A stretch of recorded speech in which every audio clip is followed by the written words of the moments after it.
होश में हमारे शब्दों को ध्यान से सुनना। जब इतना गलत हो जाता है तो अपना चेहरा अपने को पसंद नहीं आता और अपना जीवन अपने को पसंद नहीं आता और अपने अंदर से मन कहने लगता है नष्ट कर दो इस शरीर को। फिर वो जो आगे की लीलाएं होती है, अच्छा ऐसा हुआ, फांसी लगा ली, जहर खा लिया, ये कर लिया, वो कर लिया।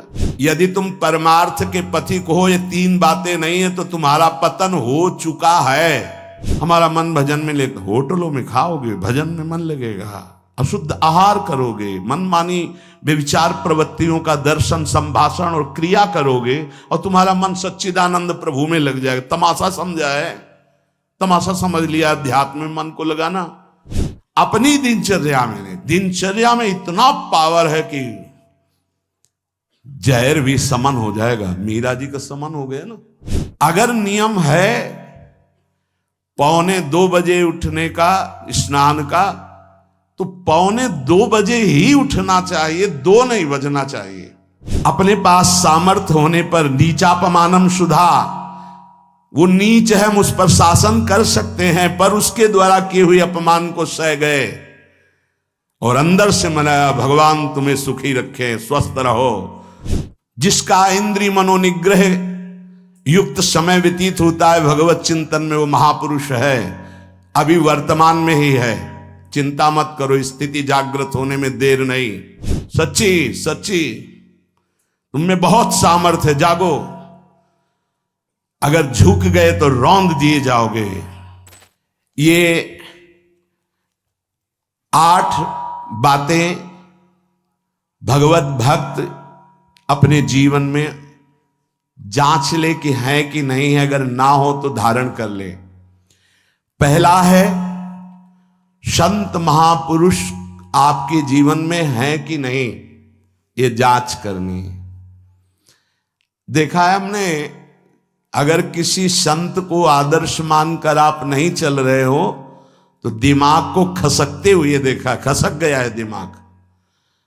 वो मनमानी आचरण केवल सिद्ध बनने के लिए कर रहे हैं। उनके आचरण ऐसे कि भोले भाले लोग ये समझे कि ये तो सिद्ध है। और जानते हो सिद्ध किसे कहते हैं? ब्रह्म भूता प्रसन्नात्मा न सोचति न कांक्षति समः सर्वेषु भूतेषु मद भक्तिम लभते पराम निर्माण मोहाजित संग दोषा अध्यात्म नित्या विनिवृत्त कामा द्वंद्व विमुक्ता सुख दुख संगई गच्छन्त मूढ़ा। ये स्थिति आनी चाहिए। पूरा कोरा, जैसे नाटक मंच पर नाटक किया जाता है ना, पूरा दिखाई देता है, पूरा नाटक। क्यों? क्योंकि कोई डांटने वाला नहीं है, कोई आदर्श नहीं है महापुरुष जीवन में।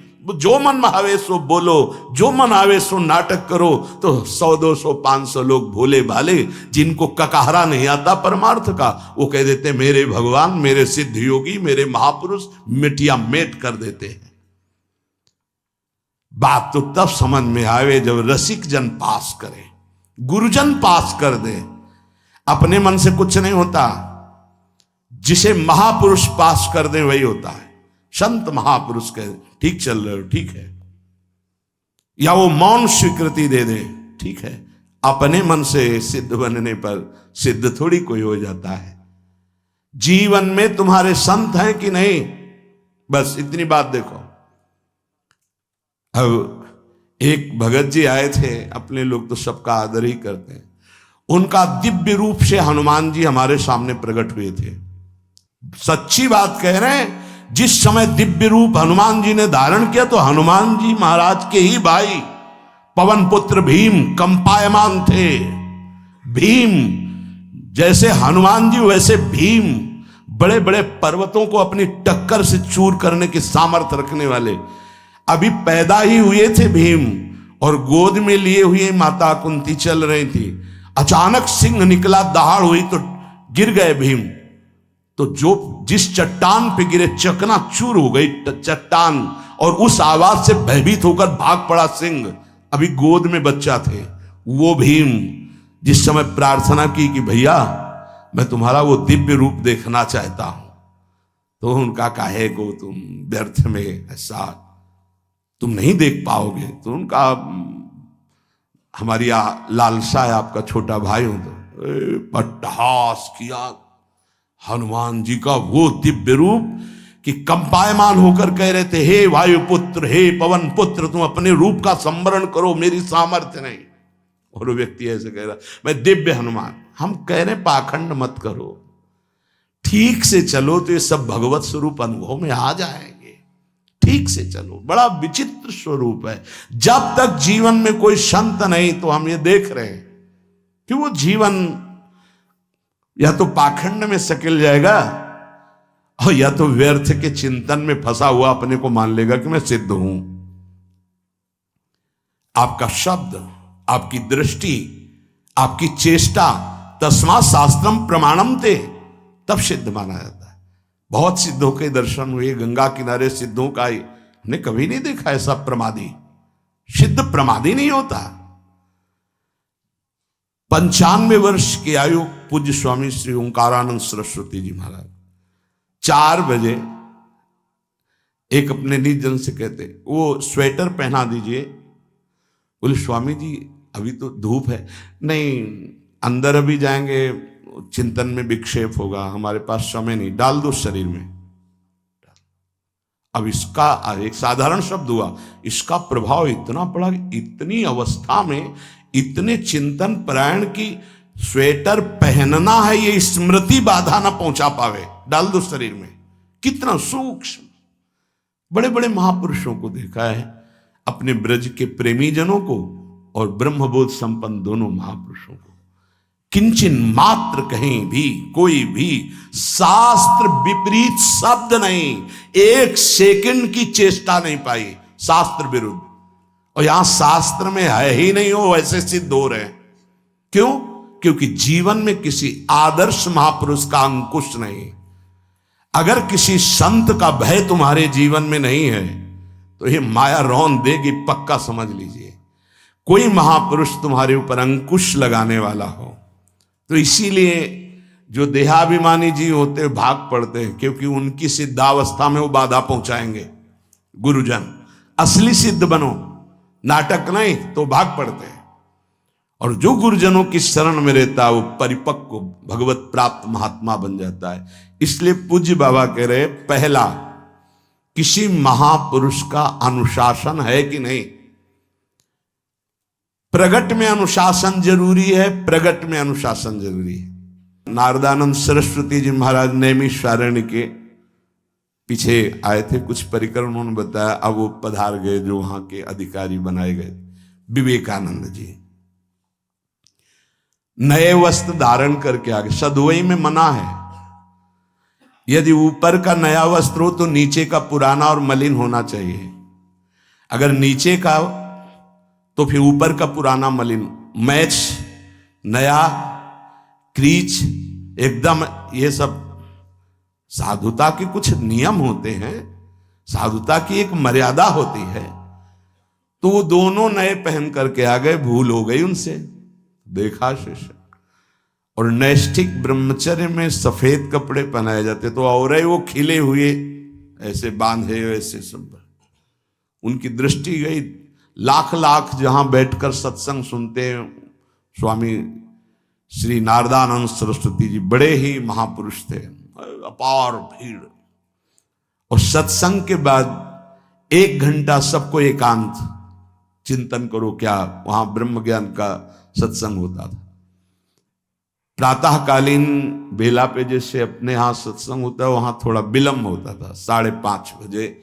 जो निज जनों का वो योग वासिष्ठ से कैसे तुम्हें बताएं, जो उस सभा में बस यही लगता है कितनी जल्दी देह राख छूटे और अपने स्वरूप में महापुरुषों का वचन का प्रकाश होता है। एक सत्संग होता था सामूहिक सब लोगों को, एक होता था पर्सनल, जो दिव्य साधक हैं केवल वही बैठ सकते हैं, अन्य नहीं। ऐसे पूज्य बाबा के यहाँ भी एक होता था पर्सनल ज्ञान का और एक होता था सामूहिक प्रवचन। तो उस समय सामूहिक सत्संग चल रहा था, काफी सब समाज लाखों की थी। देखा दूर से, एक शिष्य से कहा गौशाला में जाओ, गोबर को गीला कर दो। उनसे कहा विवेकानंद गोबर की छवियां भर करके यहां खड़े हो सत्संग के पास। अब वहां नच हो नहीं सकता, और गीला गोबर तो जो 2 घंटा सत्संग हुआ पूरा टप टप ऐसे कपड़ों में, पूरी हालत बिगड़ गई। क्या था ये? संत शासन। अब दोबारा वो गलती नहीं होगी, समझाने की जरूरत नहीं, अब समझ गए कि हमसे गलती क्या हुई। संत शासन नहीं है तो ये मन बहुत विचित्र है, बहुत विचित्र है। इसीलिए पहला, जो भी परमार्थ का पति को, चाहे ज्ञान मार्ग का, योग मार्ग का, किसी योग मार्ग की लौकिक ऊंचाई पर पहुंचे हुए कि गुरुदेव आए और उन्होंने कहा कि किसी कारण से शिष्य बढ़ जाए और अपने गुरुदेव की अवहेलना करे तो उसकी गति क्या होगी? उनका दुर्गति। दुर्गति, दुर्गति के सिवा उसके आगे कोई शब्द नहीं है। गुरु को पीड़ा है और शिष्य परम पद में पहुंच जाएगा? नहीं नहीं, ऐसा नहीं हो सकता। अनुशासन अत्यंत आवश्यक है। किसी भी वैभव या लोक व्यवहार या लोक मान्यता बढ़ जाने पर अपने गुरु का अपमान, गुरु की अवहेलना, तो उसकी दुर्गति पक्की। देखो, ये मन है, ये इंद्रियां हैं, ये अहम है, ये केवल गुरुदेव से ही वश में आता है, दूसरी जगह नहीं आता। क्यों? क्योंकि दूसरी जगह उत्तर देने का अवसर है। दूसरी जगह हम नहीं मानते तुम्हारी बात, लेकिन वहां ना उत्तर है और ना नहीं मानते, केवल वहां मिटना ही मिटना है। अगर ऐसा उपासक है तो निश्चित परम पद का अधिकार। केवल मिटना कोई उपाय नहीं है, अहंकार के पोषण का कोई उपाय, केवल मिटाना है। रो लो, चिल्ला लो, जो तुम्हें करना है कर लो, आना तुम्हें इसी मार्ग में पड़ेगा, दूसरा कोई रास्ता नहीं। बलिहारी घेर करके नष्ट कर देते हैं हमारे मन की मनमानी को, हमारे अहंकार को। इसलिए जीवन में प्रगट में जिनके जीवन में संत हैं और वो स्वीकार करते हैं उनका अनुशासन, उन्हीं का जीवन प्रकाशित होता है, पक्का समझ लेना। दूसरा, भागवतिक मार्ग में चलने वाले उपासक को सांसारिक पुरुषों की मित्रता करके उनकी संगोष्ठी में नहीं बैठना चाहिए। इस बात को बहुत अच्छे से समझ लो। सांसारिक पुरुषों की जो वृत्तियां होती हैं उनमें बड़ा आकर्षण होता है भोगों का, प्रपंच का।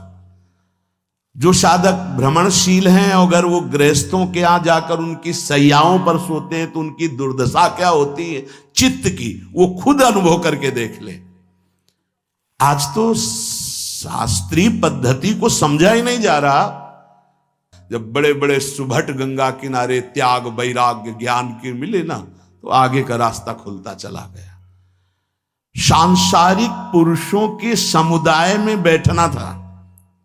वो तुम्हें भगवान कहेंगे, ईश्वर कहेंगे, अवतार कहेंगे, उनको कुछ ज्ञान नहीं। आप मान बैठेंगे अपने को भगवान, अपने को ईश्वर, अपने को अवतार मानेंगे, तो आप जो अवतार है ना, ईश्वर है ना, भगवान है, उनसे विमुख हो जाएंगे। यहां जो भी अवतरित हुए हैं भगवत पार्षद, वो सदैव दैन्य ही रहे हैं। आप देख लीजिए, उच्च कोटि के महापुरुष चाहे जितनी ऊंचाई पर चढ़े हों, सदैव भगवान की ही स्थापना की है। भगवान के नाम की, रूप की, लीला की, धाम की, भगवत महिमा की स्थापना की है, अपनी नहीं, अपने पार्थिव शरीर की नहीं। ध्यान रखना, जितने महापुरुष प्रकट हुए भगवान की स्थापना की। अगर हम संसारिक पुरुषों का संग करेंगे तो कई तरह से हानि हो जाएगी। सत्संग हो रहा है, बस इतने जो चाहो बैठ जाओ। हमारा पर्सनल एकांतिक केवल गुरुदेव से संबंध है और उनके द्वारा बताई हुई उपासना में हमारा समय व्यतीत होना चाहिए। कोई हमारा मित्र नहीं होना चाहिए, अलग से संगोष्ठी नहीं होनी चाहिए विषयी पुरुष की, सांसारिक पुरुष की। तीसरा, किसी भी अपनी निंदा करने वाले के प्रति कभी भी बुरा व्यवहार बर्ताव नहीं करवाना चाहिए, क्योंकि भगवान प्रेरित करते हैं निंदा करा करके महान बनाने के लिए। ये शब्द याद कर लो। जब तुम्हारी निंदा होने लगे, प्रतिकूलता होने लगे, विपत्ति आने लगे, संकट सताने लगे, तो जान लेना कि तुम्हारी अध्यात्म की भूमिका उठने वाली है, पक्का। ये अध्यात्म की भूमिका उठना बहुत कठिन होता है। अध्यात्म का प्रवचन कर लेना बहुत सरल होता है, नहीं? हाँ, चमड़ी को चिकनी करके और अध्यात्म का प्रवचन करने में कोई कठिनता नहीं, लेकिन चमड़ी और दमड़ी का राग मिटा दे फिर अध्यात्म की तरफ चले, ये किसी फक्कड़ महात्मा का कृपा पात्र ही होगा जो फकीर होगा, जिसने विश्व की समस्त भोग वासनाओं को रौंद करके अपने स्वरूप में स्थित हो गया। ऐसे महात्मा के संग के बिना अध्यात्म का रंग नहीं चढ़ सकता, और देखने को मिल रहा है। जब तक हमें अध्यात्म का परिचय नहीं है तब तक कहीं भी हम राजी हो जाते हैं। अरे राजी होने को तो टाकीज के सामने देखो जाके, हजारों की भीड़ लगती, लाइन में खड़े होते हैं, पैसा देते हैं, और क्या देखने जाते हैं? झूठा तमाशा। उनको आप क्या कहोगे? ज्ञानी कहोगे? सत्संगी कहोगे? भीड़ का इकट्ठा हो जाना कोई अध्यात्म का चमत्कार नहीं होता। तो अध्यात्म का चमत्कार तो अंतर की वृत्ति का परिवर्तन हो जाना होता है। नहीं तो अगर एक नृत्य करने लगे ना तो हजारों उसको देखने खड़े हो जाते हैं। फिर 14 संगीत बज रहे हैं, फिर इसके बाद अगर हजारों ये बैठे मनोरंजन कर रहे हैं तो इनका कोई महत्व तो नहीं। अगर एक महात्मा कह देता है कि तुम वास्तविक भगवत मार्ग के पथिक हो तो धन्य हो गया जीवन, और 1 करोड़ लोग कह दें कि परमार्थ का पथिक है तो मान्यता नहीं मानी जाएगी। ये अध्यात्म है, अध्यात्म। इसीलिए कह रहे हैं कि सांसारिक पुरुषों की संगोष्ठी में रति न करे। तीसरी, अपनी जब कोई निंदा करे तो उसका भला जरूर मना देना, बुरा मत मना देना, नहीं तो अध्यात्म छूट जाएगा।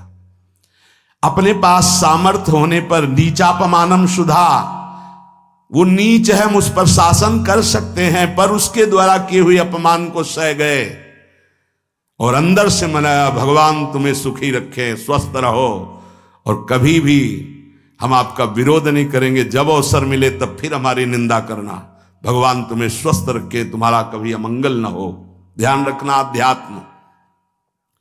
चौथा, अपने मुख से कभी किसी की निंदा ना करना। निंदा व्यक्तिगत नाम लेकर के की जाती है, सिद्धांत सार्वभौम वर्णन होता है। जैसे यहां हम कह रहे हैं, वो निंदा सिद्धांत के विपरीत आचरण में जो चलते हैं उनकी है। कौन है? नाम नहीं है, रूप नहीं है। सिद्धांत में चलना एक ये मार्ग, सिद्धांत से बिलक चलना ये पाखंड है। पाखंड और दंभ की निंदा होती, और सत्य की कोई निंदा करे तो वो प्रकाशित होता है। सत्य निंदा से ढकता नहीं। जैसे कोहरा थोड़ी देर के लिए सूर्य को ढकने का नाटक कर सकता है, लेकिन सूर्य जब प्रकाशित होगा तो कोहरे की धज्जियां उड़ जाएंगी। 5वां, मान लेने की इच्छा का त्याग करके अपने समीप जो भी आवे, छोटा बड़ा सबको प्यार और मान देना। ये 8 अच्छे उपासक में सब लक्षण पाए जाते हैं। दूसरों को मान देने का स्वभाव रखना, चाहे छोटा बच्चा ही क्यों न हो। ये नहीं कि धनी मानी बड़ा आकर के धन राशि दे रहा है तो उसका सम्मान हो रहा है, और छोटा प्रणाम कर रहा है उसकी तरफ देखा भी नहीं जा रहा। नहीं, बच्चे से लेकर कोई भी सबको एक ही प्यार की दृष्टि से देखना, भगवत भाव से देखना। अपने को मान रहित और दूसरों को मान देने का स्वभाव बना देना। 6वां, अपनी इंद्रियों को सदाचार परायण रखना। इंद्रियां ये सदैव व्यभिचार की तरफ भागती हैं।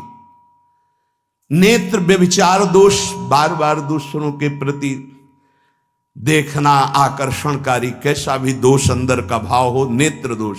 दूसरों की बातें सुनना, श्रवणेन्द्रिय दोष। वाणी से दूसरों की चर्चा करना, वाणी। ऐसे हर इंद्रिय अपने व्यभिचार में जाना चाहती है। सदाचार परायण उपासक होता है। कल की बात है, कल चिंतन हो रहा था श्रीमद् भगवद गीता जी का। अगर उपासक में सदाचार इंद्रियों की पवित्रता नहीं है तो ढकोसला के सिवा कुछ नहीं रहेगा। ये अच्छे से समझ लो। इंद्रियों का विलास चल रहा, खुला दिखाई देता है, खुला। वो एक दृष्टि होती है, उसमें दिखाई देता है। अंतर में ब्रह्म बैठा हुआ शांत मौन है और ये समझ नहीं पा रहा, केवल नाटक पे लगा हुआ है। अपना मन, अपनी इंद्रियां यदि संयम में नहीं है, सदाचार में नहीं है, तो ढकोसला ही है, आडंबर ही है, नाटक ही है। पक्का समझ लीजिए। अगर वो संयमी नहीं है, जितेंद्रीय नहीं है, मनोनिग्रही नहीं, तो अध्यात्म क्या है? क्या प्रवचन हो रहा है? किस बात का प्रवचन हो रहा है? जो अनुभव हुआ उसका हो रहा है, शास्त्र सम्मत हो रहा है। जितेंद्रियता नहीं, इंद्रिय निग्रह नहीं, मनोनिग्रह नहीं। छठवां, सदाचार परायण, अर्थात इंद्रिय और मन शास्त्राज्ञा के अनुसार चले। जिसका इंद्रिय मनोनिग्रह युक्त समय व्यतीत होता है भगवत चिंतन में, वो महापुरुष है। अभी वर्तमान में ही है, चिंता मत करो, स्थिति जागृत होने में देर नहीं। बंद रखो अपनी खिड़कियों को, कहीं माया की हवा ना घुस जाए। सच्ची सच्ची तुम में बहुत सामर्थ्य है, जागो। अगर झुक गए तो रौंद दिए जाओगे। एक एक बात अच्छे से समझ लो। मुस्कुरा के, प्रेम व्यवहार दिखा के, अपनापन करके फिर तुमको अधीन किया जाएगा। माया भगवती बहुत बलवती है। ऐसे करके फिर ऐसे प्रहार करती है, क्योंकि साधक बहुत प्रवीण है। ऐसे में अपने को बचा लेगा, लेकिन ऐसे में बचाना बहुत कठिन होता है। हमारी बात को समझ लेना, ऐसे में बचाना बहुत कठिन होता है, बहुत कठिन होता है। समर्पण का मिश, सेवा का मिश, अपनापन का मिश। हमारी इंद्री, हमारा मन बहुत धोखेबाज है, हमें कोई धोखा नहीं दे सकता। ये हमारा मन, हमारी इंद्रियां हमको धोखा देती है। साधु, साधक, परमार्थ पथिक, भक्त इस बात से परम सावधान। सदाचार और सरलता, संयम के साथ हमारा समय व्यतीत होना चाहिए। किसी के गवाही की जरूरत नहीं है, किसी के प्रमाण की जरूरत नहीं। आप खुद अपने हृदय की भूमिका को नाप लीजिएगा। कितनी ऊंचाई पर चढ़ रहे हो, आपको खुद अनुभव में समझ में आ जाएगा। जो इंद्रियों का गुलाम, मन के द्वारा भ्रष्ट आचरण करने वाला है, वो कुछ भी हो, कोई भी हो, कहीं भी हो, दुर्गति शब्द से ही संबंध है। जीते जी दुर्गति, फिर फांसी ऐसी लगे तेषम दुख न हो। सच्ची मानना, जब गलत हो जाता है आचरण, तो अपना मन अपने को कहता है नष्ट कर दो, ये जीवन किस काम का। होश में हमारे शब्दों को ध्यान से सुनना।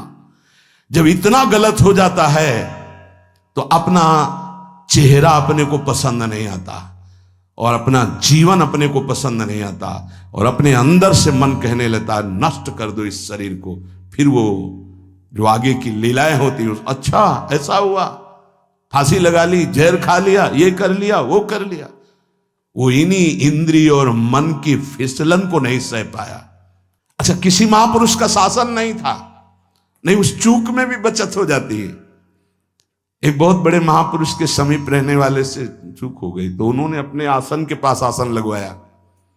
सब साधुकों ने कहा कि बहुत बदनामी होगी, क्योंकि आपका नाम आगे है और वो आपके आश्रित है, ऐसा है किसी महापुरुष के। उन्होंने कहा तुम क्या समझते हो, ये बाया है, चूक हो गई, अब इसको कभी चूक नहीं होगी ऐसा बना देंगे, कभी त्रुटि नहीं होगी, इसको ऐसा बना देंगे। और वो फिर ब्रह्मावर्त बिठूर में रहे, और बहुत अच्छे महात्मा हैं, अब भी हैं।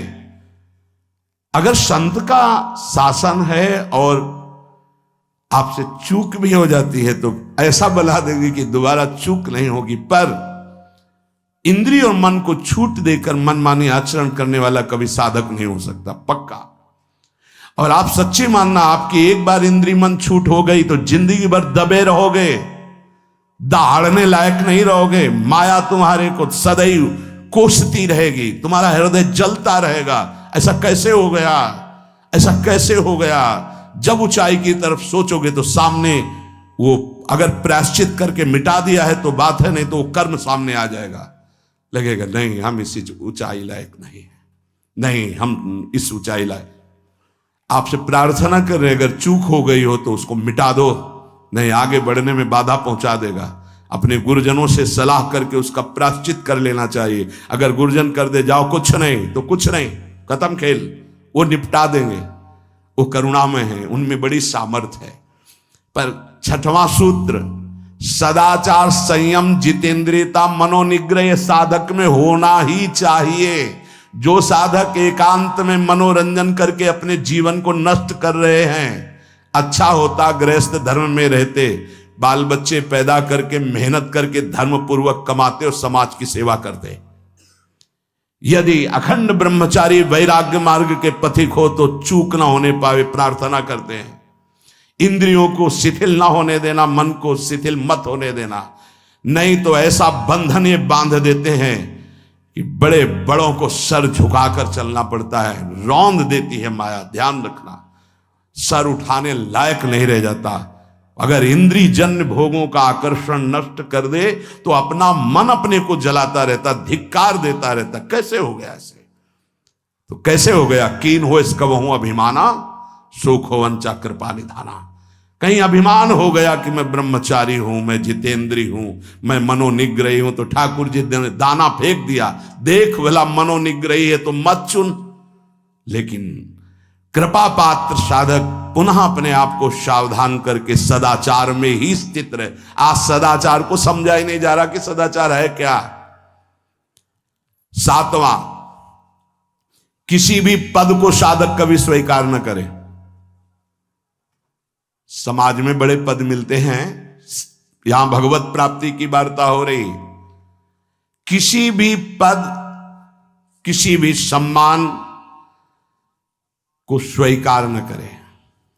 ये सब उपाधियां हैं, अगर उपाधियां स्वीकार की तो उपद्रव शुरू हो जाएंगे। कोई उपाधि स्वीकार न करो तो इतने महान बन जाओगे कि पूरे विश्व में तुम ही होगे। ये भी बात याद कर लो। कोई भी छोटी मोटी उपाधि स्वीकार की तो उस महान को नहीं प्राप्त कर पाओगे।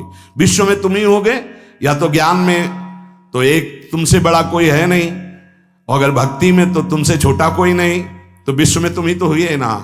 सब बड़े और आप छोटे, विश्व में आप त्रणादपि सुनीचेन, और ज्ञान तो हम ब्रह्मास्मि, सबको समेट लिया अपने में, एक के सिवा दूसरा कोई नहीं। यह है उपाधि रहित महापुरुष की स्थिति। कोई उपाधि स्वीकार न। अनंत ब्रह्मांडों का महारत्न इंद्र नीलमणि, जहां जहां भक्त मेरा चरण रखे वहां वहां रखूं हाथ, पीछे पीछे मैं फिरूं कभी न छाड़ूं साथ। इससे बड़ा कोई पद होगा? निरपेक्षम मुनिम शांतम निर्वैरम समदर्शनम अनुब्रजाम्य हम नित्यम पूये यत्यंगुरेणु भी। जिसकी चरण रज लेने के लिए परब्रह्म परमात्मा पीछे डोलता है, वो है ये पद। जब कोई पद नहीं स्वीकार करता तो ये पद प्राप्त होता है। इसलिए सातवां, किसी भी उपाधि को, पद को साधक कभी स्वीकार न करे। आप यहां के अमुक बन करके अमुक नहीं, सेवाएं सब हैं पर सेवक हूं, कोई पद नहीं। देख लो बड़े बड़े महापुरुषों को। पूज्यपाद उड़िया बाबा जी ने जब देखा तो दंड का विसर्जन कर दिया कि पद की तरफ एक घसीट रहा है। गंगा जी में महाप्रभु चैतन्य देव ने गंगा जी में जो हमारे परम पद के बीच में आएगा वो सबका प्रवाहित कर देना ही उचित है। बहुत समझना, पूरे जीवन भर याद रखना, यह अध्यात्म है। अध्यात्म कभी कोई भी उपाधि स्वीकार ना करे। वो बहुत जल्दी उपाधियां सामने लिख दी जाती है, तभी कोई वो स्थिति ही नहीं आती। उपाधि, हमारे ब्रजमंडल में एक से एक महापुरुष हुए हैं। बाबा प्राण धन रहे हैं, कितने संत महापुरुष, और उनको यहां प्यार से ब्रजवासी जन मेरो बाबा प्रिया प्रीतम के लाडले। कोई उपाधि नहीं, कोई पदवी नहीं, कोई प्रतिष्ठा नहीं। और आठवां, ये आखिरी, किसी भी परिस्थिति में अपने आराध्य देव का चिंतन ना छूटने पावे। पूर्णता, ये तभी हो सकता है जिसके जीवन में ये तीन बातें हैं। आखिरी वाली बात, किसी भी परिस्थिति में अपने लक्ष्य का चिंतन न छूटने पावे। ये तीन बातें जिसके जीवन में है तो ये आखिरी बात पूर्ण होगी। आखिरी और पहली दो बहुत जोर की बात थी। पहली थी किसी संत महापुरुष का शासन, और पूर्णता आई किसी भी परिस्थिति में अपने लक्ष्य का चिंतन न छूटना। बीच में अपने आप सब आ जाएगा। तीन बातें, पहली व्यवहार शुद्धि, दूसरी नियम निष्ठा, और तीसरी प्रतिज्ञा पालन। तुम चाहे जिस संप्रदाय के हो, जिस वर्ण के हो, चाहे जिस आश्रम के हो, और चाहे जो हो, यदि तुम परमार्थ के पथिक हो, ये तीन बातें नहीं है तो तुम्हारा पतन हो चुका है। पतन हो जाएगा नहीं, नाप लो, तुम्हारा पतन हो चुका है। पहला, व्यवहार शुद्धि। आपका जीवन किस मार्ग का पथिक है? बोले गृहस्थ। आप अपनी मर्यादा में, आपकी जो मर्यादा है प्रवृत्ति मार्ग की, उसी के अनुसार एक सीमा में रहकर आपका इंद्रियजन्य व्यवहार। दूसरा, आप कौन? विरक्त मार्ग के पथिक। अब विरक्त मार्ग के पथिक के बहुत से रास्ते हैं, संन्यास, योग मार्ग, अमुक अमुक अमुक अमुक, लेकिन हर निवृत्ति मार्ग का एक ही उपदेश है, उसका व्यवहार शुद्ध होना, इंद्रिय संयम, मनोनिग्रह। अगर वैरागी होकर इंद्रिय संयम नहीं है, मनोनिग्रह नहीं, तो उसका व्यवहार अशुद्ध है। इसी में सब आ जाएगा, सब कुछ, सारा व्यवहार आ जाएगा। गृहस्थ होकर यदि उस सीमा के अंतर्गत नहीं, बाहर भ्रष्ट है, तो साधक ही नहीं। विरक्त होकर यदि उसका व्यवहार शुद्ध नहीं, देखो चूक हो जाना अलग बात होती, हो गई गलती, सुधार कर लो, पूरे जीवन में पुनरावृत्ति ना हो। हमारी आखिरी श्वास तक भगवत प्राप्ति का रास्ता शास्त्र देता है। अगर आपसे चूक हो गई, अभी तक समय बर्बाद हो गया, अब सुधार लो, अब बना लो। बहुत बड़ी फिसलन माया की है। अगर आपको समझ में आ गया कि अब हमें सुधरना चाहिए, आज से सुधर जाओ, आज से भगवत प्राप्ति हो जाएगी। बड़ा अनुभव हो जाएगा आपको कि पीछे मैं ऐसा, अब आगे चल करके ऐसा भगवत कृपा से हो गया। व्यवहार शुद्धि। व्यवहार शुद्धि, एकांत शुद्ध। एकांत बहुत पवित्र होना चाहिए। व्यवहार प्रगट में जब समाज में हो गए तो है ही। ये बात बार बार हम इसलिए बोल रहे हैं कि परमार्थ का पथिक बाहरी व्यवहार की शुद्धि तो दिखा देता है, लेकिन आंतरिक बहुत अशुद्ध आचरण होते हैं। इसीलिए अध्यात्म की उन्नति नहीं होती। आपका शरीर पवित्र, आपके विचार पवित्र, आपका मन पवित्र, तब आप परम पवित्र भगवान से अपनापन कर पाएंगे। ध्यान रखना, आपका शरीर अपवित्र, आपके विचार अपवित्र, आपका मन अपवित्र, आप ऐसे ही भगवत प्राप्ति कर लेंगे। जहां मन आया वहां खा लिया, जो मन आया वो देख लिया, जो मन आया वो छू ले, ऐसे भगवत प्राप्ति हो पाएगी।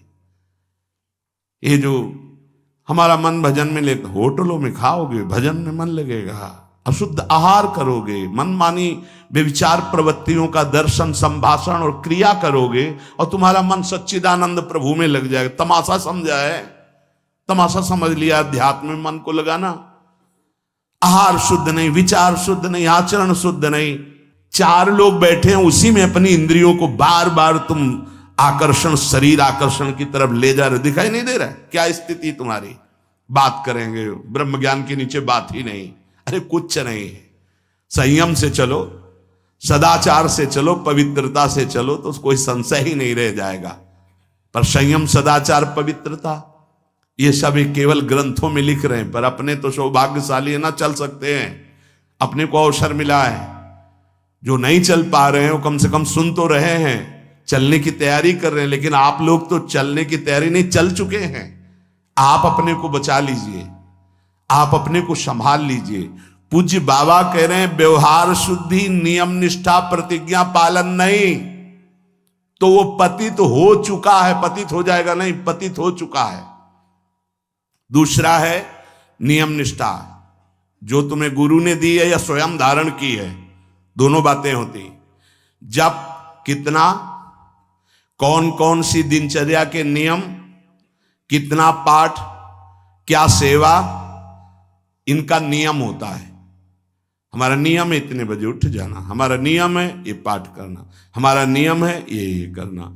उन नियमों को कोई देखे ना देखे, हमें प्राणपण से पालन करना है। अपनी दिनचर्या में इतना पावर है कि जहर भी समन हो जाएगा। मीरा जी का समन हो गया ना, तो आप कहोगे वो तो मीरा जी थी, तो मीरा जी में क्या था?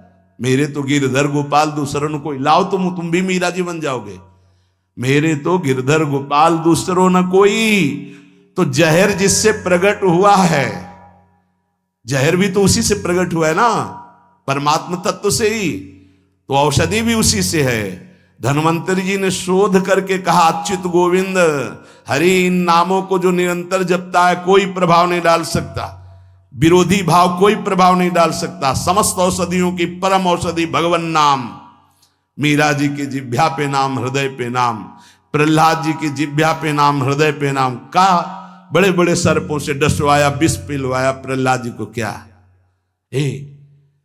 तुम इसी महामहिम मार्ग के पथिक बने हो, जिसमें प्रहलाद जी चले, जिसमें देवर्षि नारद जी हैं, जिसमें बड़े बड़े महापुरुष हैं, उसी मार्ग के पथिक हो। हम में कमी ये हो गई कि हम वैसे नहीं चल रहे जैसे चलना चाहिए।